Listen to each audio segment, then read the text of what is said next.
बेटी के हो कैसे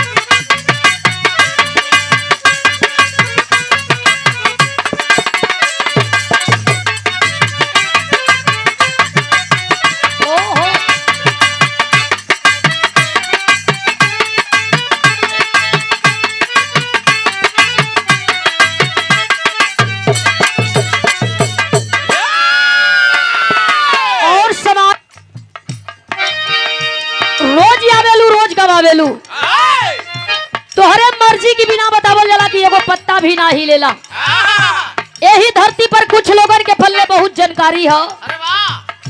केहू विद्वान बा, केहू धनवान बा, केहू बलवान बा। कृपा तुहार जकरे ऊपर भइल नैया मझधार से पार भइल। लंबी लाइन लगल बा और लंबी लाइन में तमाम भक्त खड़ा होके आपन आपन अर्जी लगावत पड़न। केहू के अर्जी स्वीकार, केहू के अर्जी बेकार होत बा। फिर भी लोगन के दिल में विश्वास और आस्था बा। कैसे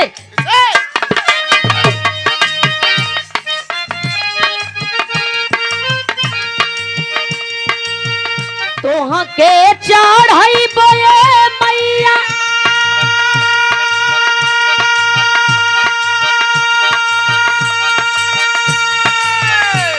तोहा के चढ़ाई बोए मैया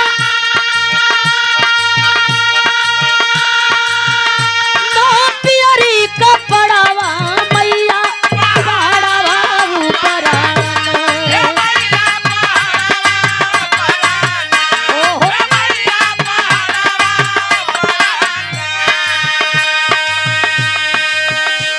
तोहा के चढ़ाई बोए मैया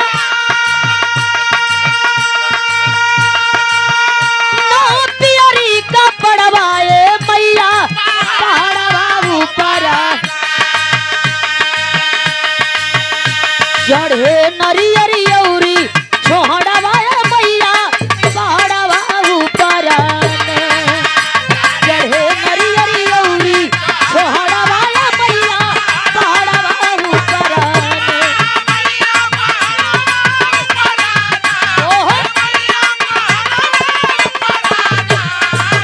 चढ़े नरियरी औरी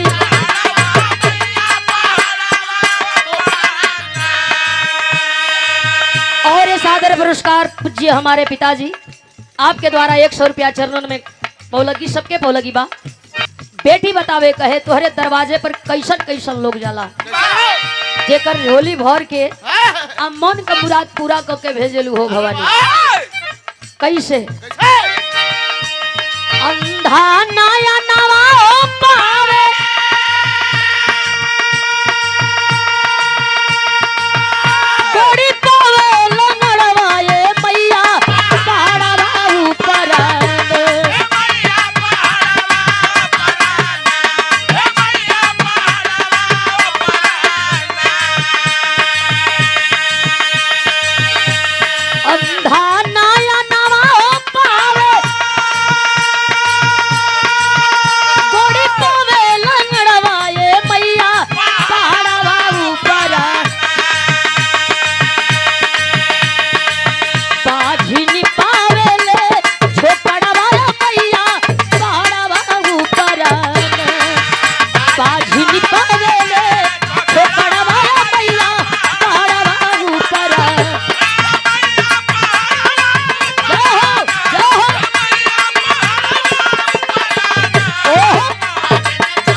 और रामलाल राही जी मिशन के कलाकार महोदय द्वारा ये फूल से गुथा हार और 100 रुपया आपके चरणों में हम पौलगी कर पानी बैठल सकल पंच के पौलगी। मर्द मेहरारू जाला सब लोग जाला, मर्द मेहरारू प्रेमी प्रेमिका हम हो जाइला रमेशो का मन करी हो जाई हम। लेकिन कुछ लोग और बा हो जे जाला के हो पूजे नारा नारी हो तो के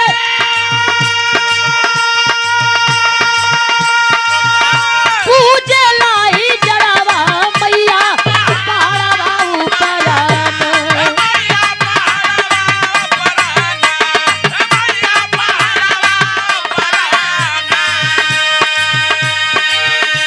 पूजे नारा नारी हो तो के पूजे लाई जड़वाए मैया पहाड़वा ऊपर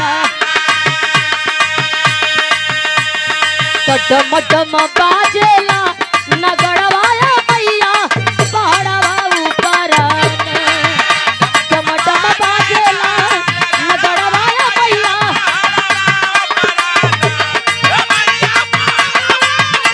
ए मैया पहाड़वा ऊपर रे डम डम।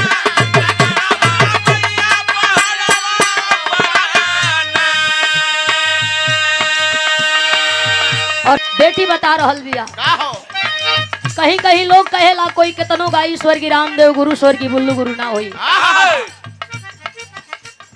जिला जिला में कलाकार भइलन और कलाकार का कीर्ति अमर भइल। हमहू बताइला कि हमारे जिला में केहू रहल लोग पूछेला के बताइला स्वर्गी बेचन गुरु बगल के मंच पर गवैया का न वीर रस गावला न उनको हौसल बरोबर समझिया भैया ये हम देखले नहीं बानी लोग बतावेला बगल का मंच के गवैया हुमज के वीर रस का बिरहा गावे अब बेचन गुरु खाली खड़ा होके हंस दो बात बराबर हो जाए तो लोग मानेला कैसे बेचन गुरु गायक हो भइले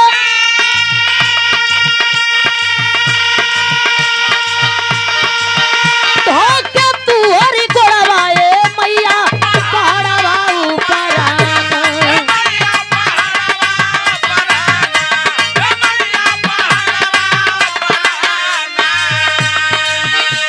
बेचन गुरु गायक हो भइले धोके तू हरि कोड़वाए मैया पहाड़वा ऊपर मीनाक्षी करेली जय करवाया मैया पहाड़वा ऊपर मीनाक्षी करे